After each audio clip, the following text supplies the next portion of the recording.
Bom dia, boa tarde, boa noite, dependendo da hora que você estiver assistindo.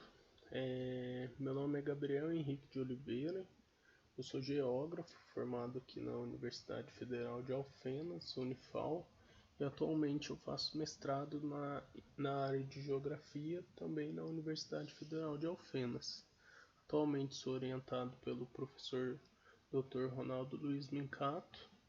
E hoje eu vou apresentar um pouco sobre o projeto que eu tenho desenvolvido durante o mestrado. O título do meu trabalho é A Capacidade de Uso do Solo da Subbacia Hidrográfica do Córrego do Coroado em Alfenas, Minas Gerais. Para entender um pouco sobre esse tema, a gente tem que entender que o Brasil ele é o maior produtor de café do mundo. Ele apresenta mais de 2 milhões de hectares plantados. E o sul de Minas Gerais, ele tem o cultivo de café como uma das principais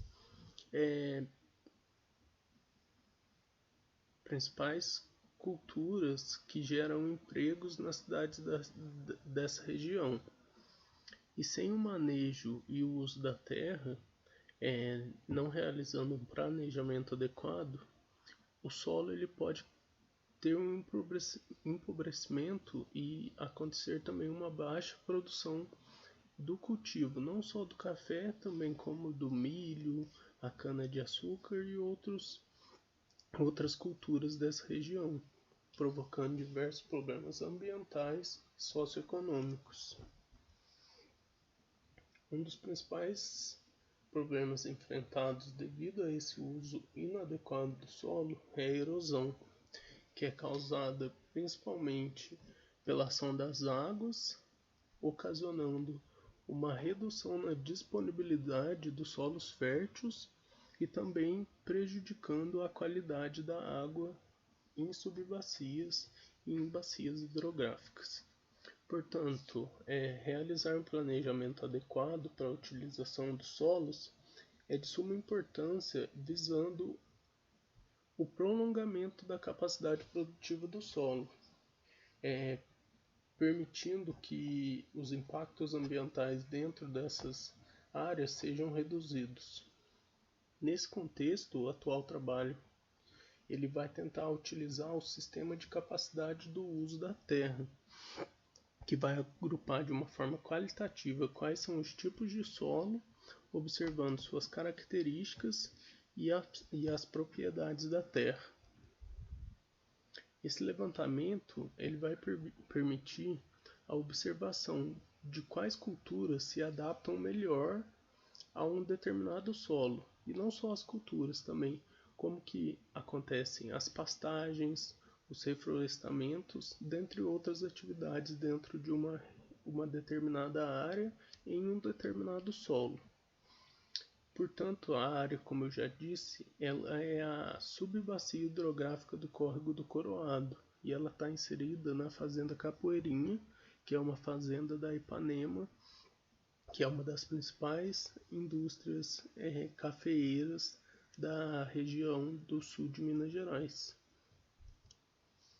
Dentre os objetivos, eu aponto como objetivo geral a realização do levantamento do meio físico, observando a geologia, geomorfologia, pedologia da região, classificando as terras de acordo com a capacidade de uso da subbacia do Córrego do Coroado, a fim de verificar a necessidade e implementar um manejo conservacionista na região. Os objetivos específicos eu aponto principalmente a determinação das potencialidades e limitações do uso agrícola na subbacia através da identificação da capacidade do uso do solo, a identificação de setores que apresentam um maior fator crítico em relação aos processos erosivos, que acontece principalmente pela ação da água, e também apresentar o uso atual da subbacia e qual é o grau de degradação do solo. Esse último objetivo específico, ele é considerando bastante a situação que a gente tem passado hoje, que teve um ano muito atípico, que foi um ano de pandemia, que pode ter mudado quais são os usos atuais da subbacia. Como justificativa, eu aponto que o sul de Minas Gerais é uma região que tem uma alta elevada atividade agrícola e que demanda muito uso intensivo do solo. E como a gente vê em diversas disciplinas da faculdade, essa demanda excessiva do solo pode acarretar diversos problemas, como a perca de nutrientes do solo, danos ambientais à água, que pode causar também danos à vida aquática. A gente também pode ter a perca da produção dentro das bacias hidrográficas, dentre alguns outros problemas. E essas atividades agrícolas, elas expõem o solo, consequentemente provocando essa erosão hídrica, que vai reduzir a capacidade produtiva de culturas, danos ambientais, assoreamento, poluição das fontes d'água e, como eu disse, a morte da vida dentro das águas, justamente por esses processos já citados. A utilização da bacia hidrográfica como unidade de estudo, ela vai trazer algumas vantagens, tais como a preservação das suas funções ecológicas e econômicas, a racionalização da utilização dos recursos, a adoção de práticas conservacionistas de forma integrada e a redução dos riscos ambientais e também a manutenção dos mananciais, que são todas as formas e fontes d'água dentro de algum determinado local. Desse modo, essa avaliação da capacidade do uso do solo vai identificar quais são os impactos causados aos solos e às águas, possibilitando o desenvolvimento de propostas de conservação e o aumento sustentável de produção na região. Acho que não menos importante, o referencial teórico ele se torna um pouco mais denso e até repetitivo, mas ele não deixa de ser importante, então vou falar um pouquinho dele aqui. O solo, como a gente sabe, ele é um sistema muito complexo e dinâmico. Ele interage com todos os processos físicos do meio ambiente, como os fatores climáticos, geológicos, geomorfológicos, quais são os seus materiais de origem, também ele interage com organismos vivos e principalmente com o tempo. A sua formação ela ocorre pelo processo de pedogênese, que nada mais é que o intemperismo de diferentes formas, como físico, biológico e químico, atuando em cima dos minerais de uma rocha original, realizando a quebra da forma primária, secundária e algumas outras formas da rocha original, originando no solo. E os solos eles são base para o desenvolvimento dos seres vivos, sendo base da biodiversidade e também para as atividades econômicas, porque sem o solo a gente basicamente não tem a produção de insumos agrícolas. Portanto, determinar quais são os riscos, analisando esses possíveis impactos ambientais no solo, é importante para o planejamento ambiental de uma determinada região, também planejando quais vão ser as atividades agrícolas e pecuárias em um determinado solo. Portanto, compreender e identificar quais são os processos atuantes no solo, eles vai contribuir com que realize a mitigação e conservação, consequentemente realizando o funcionamento desses sistemas naturais que também tem processos antrópicos relacionados nele. Para manter esse funcionamento desses sistemas naturais e antrópicos, deve ocorrer um equilíbrio biótico e também um equilíbrio abiótico no meio ambiente. E essa forma de equilíbrio é principalmente caracterizado pela vegetação. Nesse caso, a vegetação ela vai exercer um papel principal no amortecimento da energia cinética da água, da chuva, reduzindo o impacto com o solo, evitando principalmente a primeira fase do processo erosivo, que seria o splash em alguma literatura, que nada mais é do que a chuva realizando um impacto no solo esse solo sendo descompactado e por conseguinte realizando uma erosão laminar ou linear em algumas nomenclaturas diferentes também, provocando sulcos, ravinas e por fim vossorocas, que pode ocasionar esse transporte do solo. Em condições naturais dos latossolos, eles possuem grande estabilidade e resistência à erosão. E por que falar dos latossolos? Porque eles são os principais solos da região do sul de Minas Gerais e também da subbacia que eu estou estudando.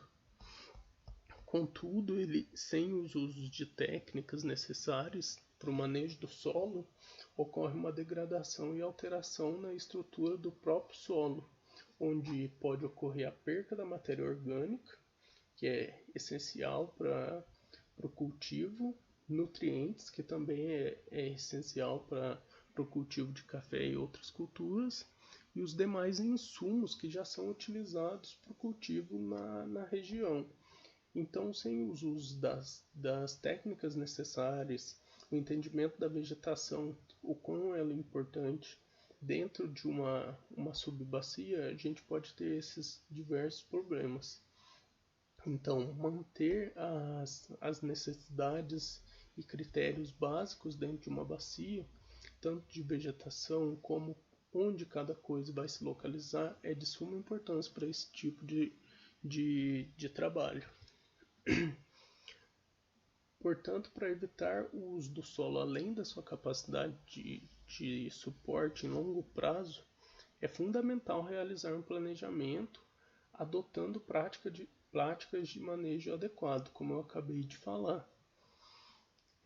Então, o sistema que é utilizado no trabalho executado de agora é o de capacidade do uso da terra, que é uma classificação técnica interpretativa que é originada de um serviço de conservação do solo dos Estados Unidos, que agrupa em classes, só que classes de capacidade do solo, só que está sendo uma adaptação para o Brasil.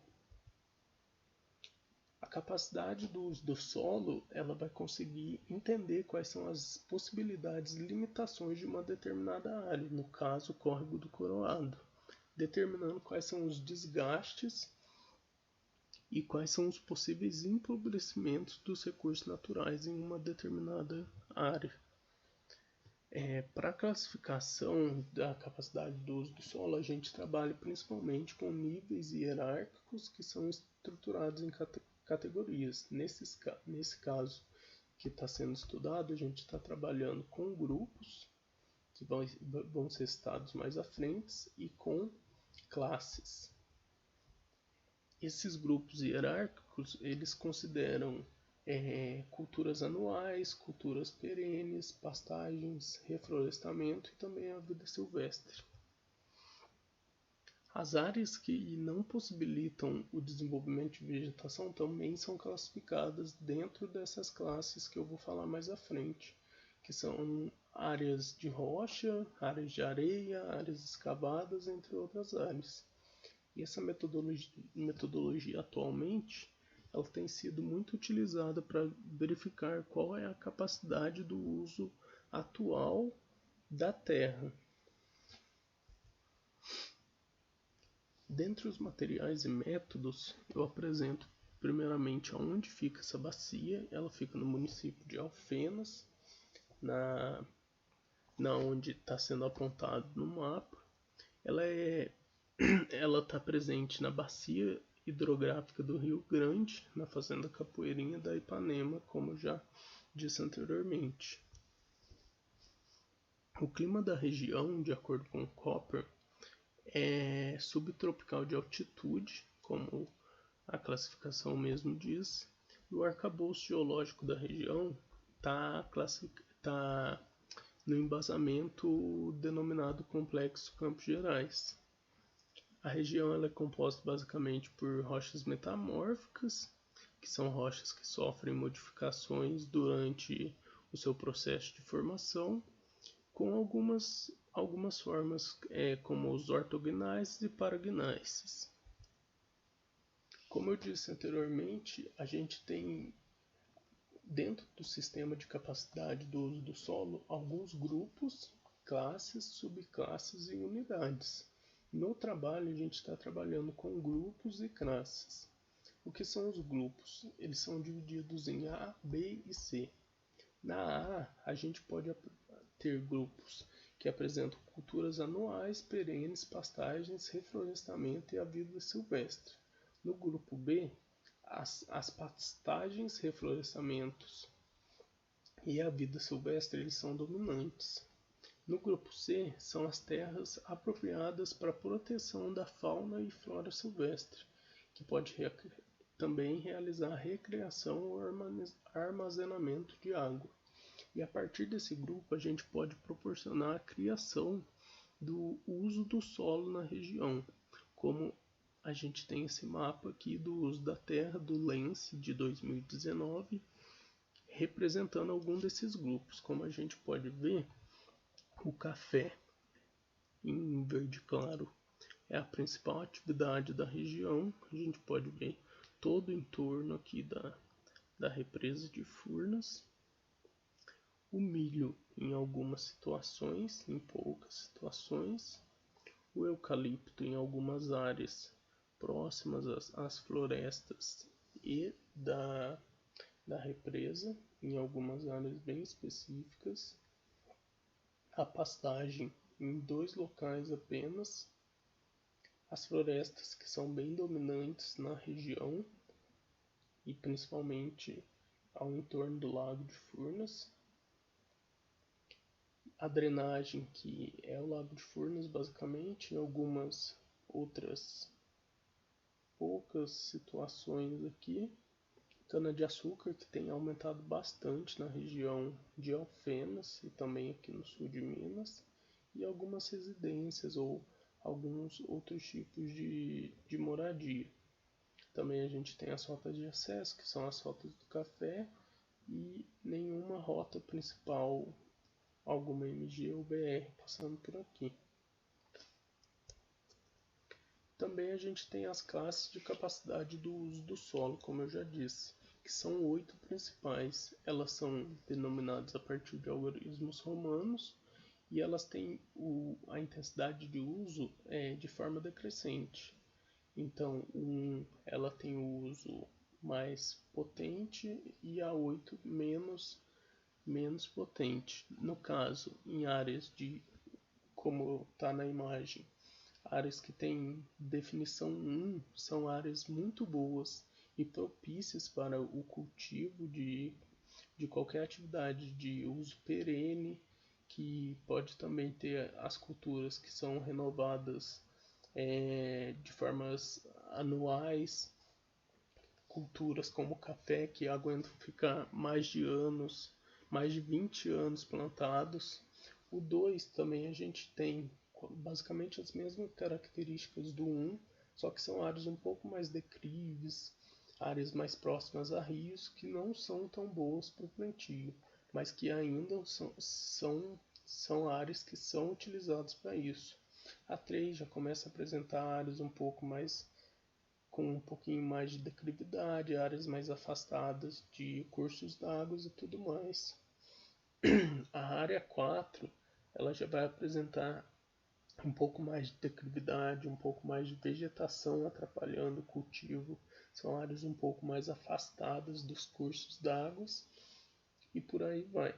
As áreas 5 são áreas de várzea. Essas áreas elas não são tão boas para plantio devido à alta concentração de água nessas áreas. Então, dependendo do plantio, ele não vai para frente justamente por isso. E não são áreas também propícias e muitas vezes não são permitidos o plantio nessas áreas. Já as áreas 6 são áreas muito declives, que não são boas para plantio. E também a área 7, que é basicamente a mesma coisa. E a área 8, que já são áreas de florestas nativas, áreas que acompanham os rios, principalmente as matas ciliares e áreas que já apresentam essa questão muito preservada, que não são áreas que devem realizar nenhum tipo de atividade a não ser a manutenção dessas áreas. A partir também dessa visualização da capacidade do uso do solo, comparando a declividade e o clima, a gente também utilizou um mapa de solos da região para definir esses tipos de classes e trabalhar com isso. Como eu disse, os principais solos são os latossolos, que são os LV, latossolo destróficos, que a gente tem em rosa claro, em amarelo e em laranja, e a gente apresenta alguns outros tipos de solo e também a drenagem que a gente já viu nos outros mapas. Então, a partir desses dados que são previamente obtidos e dos documentos cartográficos que a gente tem da área, a gente pode determinar quais são os usos inadequados e a partir disso a gente pode propor medidas com o intuito de adequar quais são os usos da terra de acordo com a capacidade de uso de cada uma delas, com isso contribuindo com a melhoria da produtividade dos sistemas agrícolas locais, visando a garantia da sustentabilidade socioeconômica e ambiental da região. Dentre os resultados esperados, o desenvolvimento dessa pesquisa tem o intuito de identificar a capacidade do uso do solo na subbacia do Córrego do Coroado. Também a gente vai tentar propor medidas para o manejo da agricultura da região sul de Minas Gerais.